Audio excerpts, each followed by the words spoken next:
Hello everyone, the thoughtful investor book के अगले chapter में आपका स्वागत है। क्या आपने कभी ऐसी कंपनी में इन्वेस्ट करने के बारे में सोचा है जिसके प्रोडक्ट या सर्विसेज आप खुद इस्तेमाल करते हो?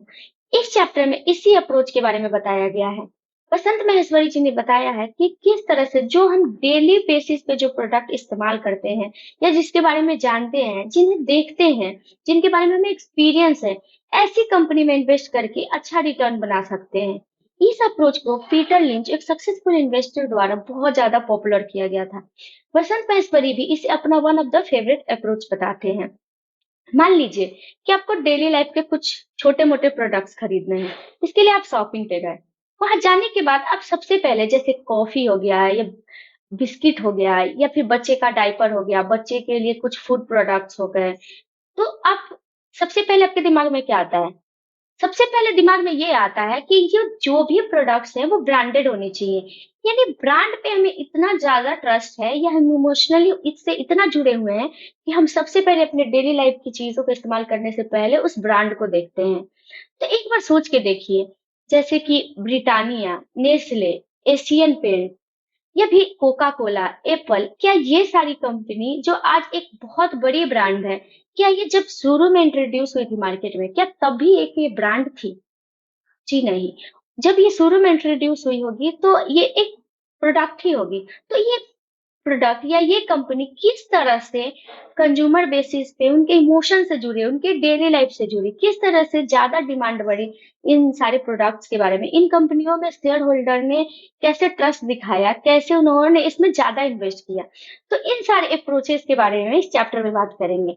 मान लीजिए कि आपने कोई नया प्रोडक्ट लाया और आपको उसका एक्सपीरियंस अच्छा रहा, आपको वो प्रोडक्ट बहुत अच्छा लगा, आपके दोस्त को अच्छा लगा, लेकिन क्या इतना काफ़ी है उस कंपनी में इन्वेस्ट करने के लिए? या फिर हमें कुछ क्राइटेरिया है जिन्हें जानना बहुत ज़रूरी है उस कंपनी में अप्रोच या करने के लिए, उस कंपनी में इन्वेस्ट करने के लिए। तो जब भी हम किसी प्रोडक्ट को देखते हैं या समझते हैं, तो जब हम उस कंपनी में इन्वेस्ट करना होता है, तो ज़रूरी है कि हम कुछ उसके क्राइटेरिया है, कुछ चीज़ें हैं उस कंपनी के बारे में, उसके बारे में एक प्रॉपर एनालिसिस कर लें, अच्छे से जान लें, उसके बाद ही उस कंपनी में इन्वेस्ट करें। तो इन सारे सिनेरियो के बारे में, इन सारी चीज़ों के बारे में इस चैप्टर में बताया गया है। बसंत महेश्वरी जी ने अपनी एक रियल लाइफ स्टोरी भी इस चैप्टर में शेयर की है, जिसमें बताया है कि उन्होंने वो कौन से प्रोडक्ट थे जिसे देखे और खरीदे और उस कंपनी ने किस तरह से रिटर्न बना के दिए। तो चलिए शुरू करते हैं और सबसे पहले बात करते हैं बसंत महेश्वरी जी की स्टोरी के बारे में।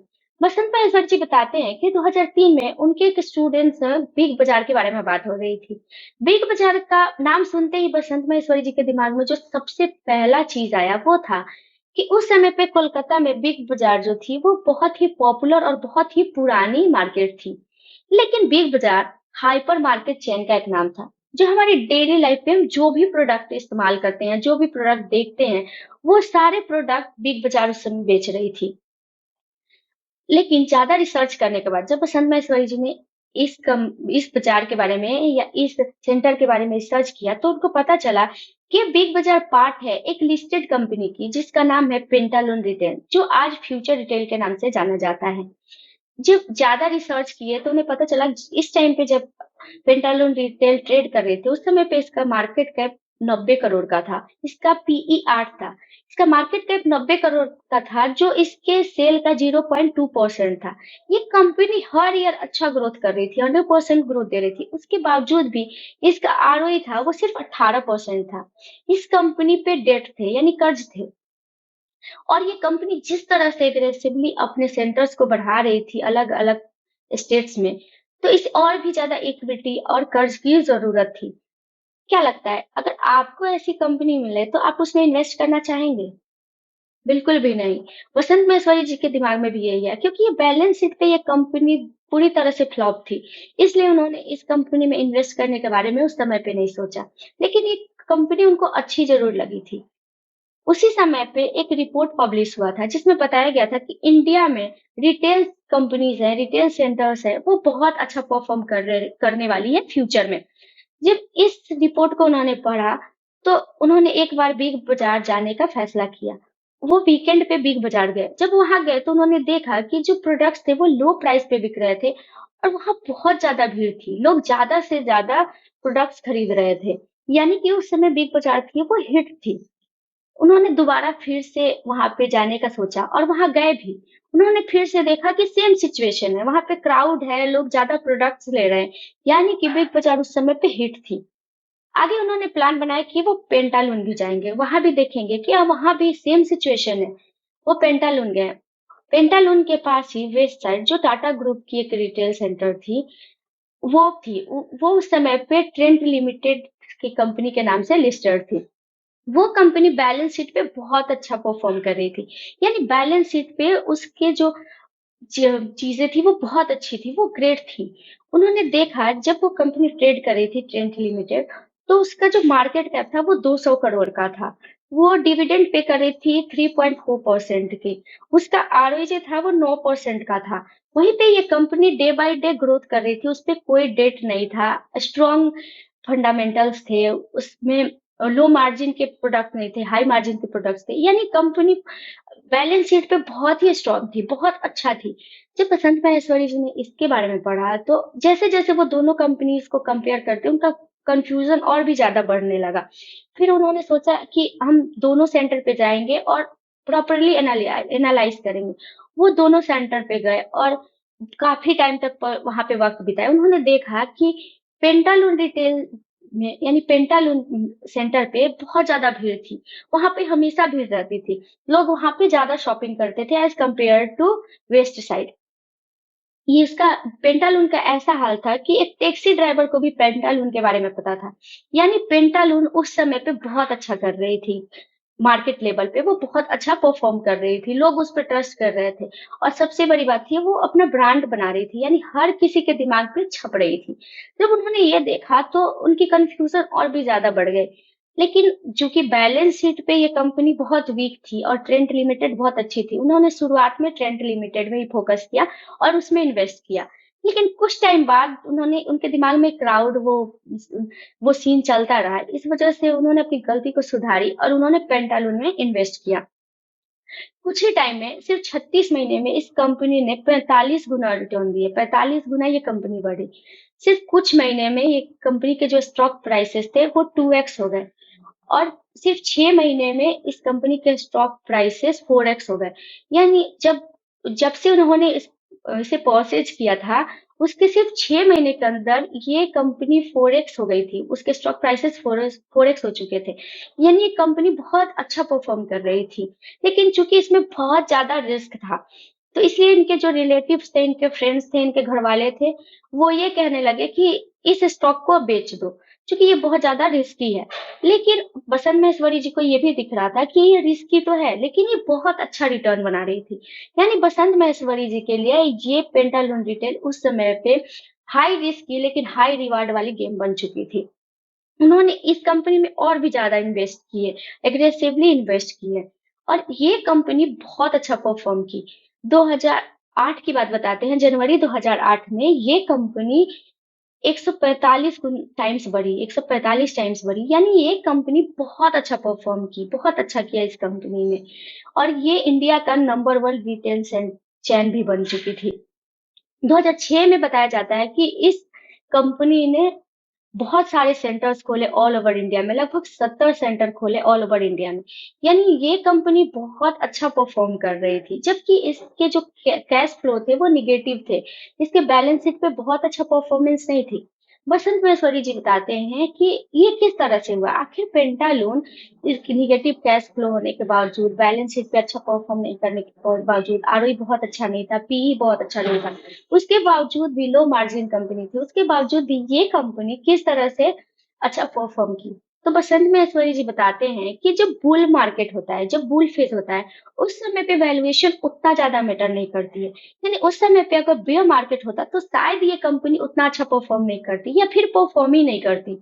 आगे बसंत महेश्वरी जी बताते हैं कि जो पेंटालून था वो कुछ टाइम बाद आगे चल के लॉन्ग पीरियड ऑफ टाइम में ये कंपनी खत्म हो गई, क्योंकि इसका जो कैश फ्लो था वो बहुत अच्छा नहीं था। ट्रेंड कंपनी भी चलती रही, आज भी है ट्रेंड कंपनी, ट्रेंड लिमिटेड, लेकिन आज भी ट्रेंड लिमिटेड में या फ्यूचर रिटेल में, दोनों में बहुत अच्छा ग्रोथ नहीं है, ये बहुत अच्छा ग्रो नहीं कर रही है। और वहीं पे अगर देखा जाए टाइटन का, टाइटन एक ब्रांड बन चुकी है। इस कंपनी का कैश फ्लो बहुत अच्छा है, इसका पोटेंशियल गेन बहुत अच्छा है, ये बहुत अच्छा ग्रोथ कर रही है। इसीलिए टाइटन आज बहुत ही पॉपुलर कंपनी है और टाइटन में लोग ट्रस्ट दिखाते हैं, इन्वेस्ट करते हैं। यानी इस पूरे सिनेरियो में बसंत महेश्वरी जी ये बताने की कोशिश कर रहे हैं कि कैश फ्लो बहुत ज़रूरी है लॉन्ग टर्म के लिए। लॉन्ग टर्म में अगर कोई कंपनी बहुत अच्छा गेन करे, बहुत अच्छा ग्रो करे, बहुत अच्छे रिटर्न्स बना के दे, इसके लिए कैश फ्लो बहुत ज़रूरी है। चूँकि पेंटालून रिटेल में बहुत अच्छा कैश फ्लो नहीं था, ये कंपनी बहुत लॉन्ग टर्म तक बहुत अच्छा परफॉर्म नहीं कर पाई। तो ये था उनका स्टोरी। अब आगे बात करते हैं उन पॉइंट्स के बारे में जिसके बारे में हमने शुरू में डिस्कस किया था। कोई भी कंपनी ब्रांड बनने के लिए क्या-क्या करती है, इसके बारे में। तो बसंत महेश्वरी जी बताते हैं कि ब्रांड बनने के लिए कंपनी सबसे पहला अपना ग्रोथ दिखाती है। वो दिखाती है कि वो अपने ब्रांड का प्रमोशन करती है। वो दिखाती है कि किस तरह से उनकी कंपनी अच्छा कर रही है।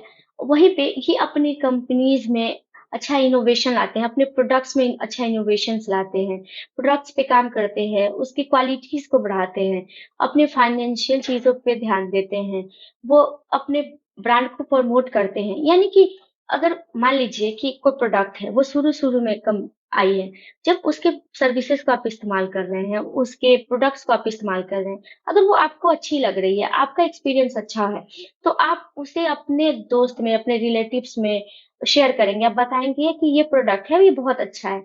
तो इस तरह से उनका भी ट्रस्ट बिल्ड होगा। तो ये कंपनी ट्रस्ट बिल्ड कर रही थी, अच्छी सर्विसेज़ प्रोवाइड करके, अच्छे प्रोडक्ट प्रोवाइड करके और दिन पे दिन अपने प्रोडक्ट में इनोवेशंस कर रही थी। अगर मान लीजिए आके आज एक प्रोडक्ट आया लेकिन कुछ टाइम बाद जब वो प्रोडक्ट आता है तो वो और भी अच्छे क्वालिटीज़ में आता है। यानी कि जो कंज्यूमर है उनका एक्सपीरियंस और भी ज़्यादा बढ़ता है। वो और भी ज़्यादा उस पर ट्रस्ट करते हैं और भी ज़्यादा प्रोडक्ट्स को खरीदते हैं। तो इस तरह से कंपनी अपनी ब्रांडिंग करती है, अपने प्रोडक्ट्स में इनोवेशंस करती है और अपना एक ब्रांड बनाती है। अगर बात करें कि अगर कंज्यूमर बेसिस पे कोई कंपनी अच्छा कर रही है, यानी कि जो कंज्यूमर है वो उस प्रोडक्ट पे विश्वास कर रहे हैं, उसके प्रोडक्ट को ज़्यादा ले रहे हैं, ज़्यादा खरीद रहे हैं, उस प्रोडक्ट से इमोशनली जुड़ रहे हैं, तो वो company market point of view से भी बहुत अच्छा करेगी। यानी अपने शेयर होल्डर को भी अच्छा पैसे बना के देगी। क्योंकि अगर अच्छे उसको कंज्यूमर लेवल पे अच्छा फ़ायदा हो रहा है, अच्छा प्रॉफ़िट हो रहा है, तो वो उसका इस्तेमाल अपनी कंपनी को बढ़ाने के लिए कर रही है। चूँकि ये कंपनी इनोवेशन करती है, अपने प्रोडक्ट क्वालिटीज़ को बढ़ाती है, तो इस वजह से ये कंपनी धीरे-धीरे बढ़ते जाती है और एक ब्रांड बन जाती है। आगे बसंत महेश्वरी जी बताते हैं कि मान लीजिए आप कोई प्रोडक्ट खरीद के लाए, आपका एक्सपीरियंस उस प्रोडक्ट के साथ अच्छा है। आपको लग रहा है ये प्रोडक्ट बहुत अच्छा है या फिर आपके किसी दोस्त ने बता दिया कि ये प्रोडक्ट बहुत अच्छा है, तो क्या ये काफ़ी होता है हमें उस कंपनी में इन्वेस्ट करने के लिए? बसंत महेश्वरी जी बताते हैं कि बिना रिसर्च, बिना एनालिसिस के कभी भी किसी कंपनी में इन्वेस्ट नहीं करना चाहिए। ज़रूरी है कि हम उसके कुछ फंडामेंटल चीज़ों को, उसके बिज़नेस मॉडल को समझें, उसकी कुछ क्राइटेरिया है उनको समझें, उसके बाद ही उस कंपनी में इन्वेस्ट करें। उन क्राइटेरिया के बारे में बात करते हुए बसंत महेश्वरी जी बताते हैं कि पहला क्राइटेरिया है कंपनी का फाइनेंशियल। वो कंपनी की फाइनेंशियल ग्रोथ कैसी है? जैसे वो कितना प्रॉफिट बना रही है, उसकी रेवेन्यू क्या है, उसका कैश फ्लो कैसा है, आगे ये कंपनी किस तरह के प्रोडक्ट्स लाने वाली है या ये कंपनी आगे चल के कैसे इनोवेशंस करने वाली है, इस कंपनी का पास्ट में कैसा प्रोडक्ट को लेके या ग्रोथ को लेके कैसा एक्सपीरियंस रहा है, ये पास्ट में कैसा किए, इन सारी चीज़ों का जानना बहुत ज़रूरी है। आगे बसंत महेश्वरी जी ये भी बताते हैं कि हमें ये भी देखना चाहिए कि ये प्रोडक्ट जो है वो कितना ट्रेंडिंग है। यानी अगर वो प्रोडक्ट है तो उससे जुड़े हुए जो भी प्रोडक्ट हैं, यानी कि उस फील्ड में जो भी प्रोडक्ट काम कर रहे हैं, उसमें ये प्रोडक्ट कैसे अच्छा कर रही है, ये कंपनी कैसे अच्छा कर रही है। वो कौन-सी क्वालिटी है जिसकी वज़ह से ये ट्रेंडिंग है भी या नहीं? क्या लोग इसे जानते हैं? कि ज़्यादा से ज़्यादा लोग इसको इस्तेमाल करते हैं, ये जानना भी बहुत ज़रूरी है। वहीं पे बसंत मनवर जी ये भी बताते हैं कि ये जानना भी बहुत ज़रूरी है कि जो कंपनी है, उसके बैलेंस शीट कैसा है, उसका फाइनेंशियल मैट्रिक्स कैसा है, जैसे पीई रेशियो, आरओई, ये सारी चीज़ें कैसी हैं। वो सारी चीज़ें अच्छी हैं या बुरी हैं, ये सब चीज़ पे भी फ़ोकस करना ज़रूरी है। आगे बसंत महेश्वरी जी बताते हैं उस कंपनी पे कोई डेट है या नहीं, वो कंपनी कर्ज़ ले रखी है, वो कंपनी पे कितना रिस्क है, ये इन सारी चीज़ें यानी एक प्रॉपर एनालिसिस बहुत ज़्यादा ज़रूरी है उस कंपनी के बारे में, ताकि हम उस कंपनी में इन्वेस्ट कर सकें। तो सिर्फ़ इसलिए क्योंकि वो प्रोडक्ट का एक्सपीरियंस आपके लिए अच्छा है, हमें उस कंपनी में इन्वेस्ट नहीं करना चाहिए। हमें पूरा अच्छे से रिसर्च करना चाहिए, एनालिसिस करना चाहिए, उसके बाद ही हमें उस कंपनी में इन्वेस्ट करना चाहिए। आगे बसंत महेश्वरी जी अपना एक एक्सपीरियंस शेयर करते हैं 1989 की। उस समय पे इनकी जो फैमिली थी वो जिप्सम के बिजनेस में वर्क कर रही थी, यानी ये एसीसी सीमेंट को एसीसी कंपनी को जिप्सम प्रोवाइड कर रही थी, जिप्सम दे रही थी। उस समय पे इन्होंने देखा था कि जिप्सम की जो मांग है वो दिन पे दिन बढ़ रही है, यानी वो एसीसी में किस तरह का ग्रोथ हो रहा है, एसीसी कैसे परफॉर्म कर रही है, ये सब चीज उन्हें पता था। उन्हें दिख रहा था कि एसीसी बहुत अच्छा परफॉर्म कर रही है, एसीसी में बहुत अच्छा ग्रोथ है, और उसके बावजूद भी उन्होंने उस कंपनी में मार्केट लेवल पे इन्वेस्ट नहीं किया। उन्होंने उसके स्टॉक नहीं खरीदे। इसके पीछे का कारण बसंत महेश्वरी जी बताते हैं कि जो उनके एल्डर्स थे, जो उनके फैमिली मेंबर्स थे, वो मानते थे कि स्टॉक मार्केट एक गैम्बलिंग है, जुआ है, जहाँ पे इन्वेस्ट करने का मतलब है पैसे को खोना। वो बताते हैं मेरे जो फादर है वो एलसीसी के ऑफिस में अक्सर जाते थे, उसके बारे में जानते थे। वो और कौन से प्रोडक्ट्स ला रही है, वो कितना ग्रोथ की है, वो आगे कैसा ग्रोथ करेगी, उनको सब कुछ पता था। उसके बावजूद भी उन्होंने उसमें इन्वेस्ट नहीं किया। वसंत महसू जी बताते हैं कि आगे चल के उन्होंने भी जब इन्वेस्टमेंट शुरू की, तो उन्होंने भी इस कंपनी में इन्वेस्ट नहीं किया, क्योंकि उस समय तक ये कंपनी का जो स्टॉक प्राइस था वो बहुत ज़्यादा बढ़ चुका था। वसंत महसू जी बताते हैं कि 1989 से लेकर 1992 तक एसीसी 40 गुना बढ़ी। वसंत महेश्वरी जी बोलते हैं कि जब आज मैं बैठ के सोचता हूँ कभी इसके बारे में, तो लगता है कि अगर मैंने उस समय पे एसईसी में इन्वेस्ट किया होता तो कितना ज्यादा पैसा बनाया होता। क्योंकि फैमिली या एल्डर्स थे वो मानते थे कि ये गैम्बलिंग है, इसलिए उन्होंने इसमें इन्वेस्ट नहीं किया। तो बसंत महेश्वरी जी ये भी बताते हैं कि जो लोग इस कंपनी से जुड़े होते हैं, उस कंपनी में जानते हैं, उस कंपनी को समझते हैं, तो वो लोग भी बहुत अच्छा पैसा बना सकते हैं इसमें इन्वेस्ट करके। बसंत महेश्वरी जी बताते हैं कि बहुत सारी कंपनियां हैं जिसकी फ्रेंचाइजीज काम करती हैं।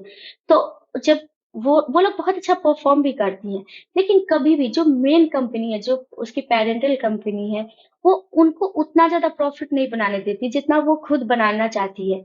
इसलिए क्योंकि कंपनी का पूरा फोकस होता है उनके आरओई पे, वो ज्यादा से ज्यादा आरओई बनाना चाहते हैं ताकि वो अपने शेयर होल्डर को ज्यादा पैसा बना के दें। यानी जो शेयर होल्डर हैं वो किसी पेरेंटल कंपनी में इन्वेस्ट कर रहे हैं, उसकी फ्रेंचाइजीज वर्क कर रही है जो बहुत अच्छा वर्क कर रही है, तो जो शेयर होल्डर हो उनको ज्यादा प्रॉफिट होता है, क्योंकि इनडायरेक्टली अगर आरओई बढ़ रहा है तो कंपनी का जो है वो अर्निंग बढ़ रहा है।